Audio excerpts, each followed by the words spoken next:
So, for all intents and purposes, Florida State football, as we know it, was born under the muted lights of Centennial Field on October 18, 1947, against Stetson University.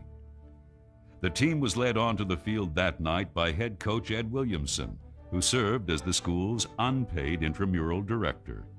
The football program offered no scholarships, had no team name, no real stadium, and set out to compete with just over a month to prepare for its first ever game. We didn't have any locker rooms. The boys had to dress in the barracks that was on West Campus. And they dressed there. They washed their own uniforms, or the wives washed them if they had a wife.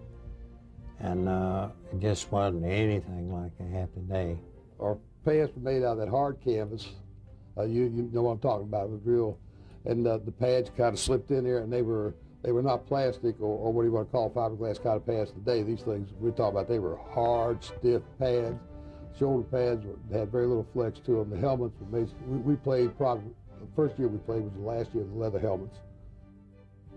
The Garnet and Gold, as they were known on that night, launched a valiant attack to take an early lead before succumbing 14-6.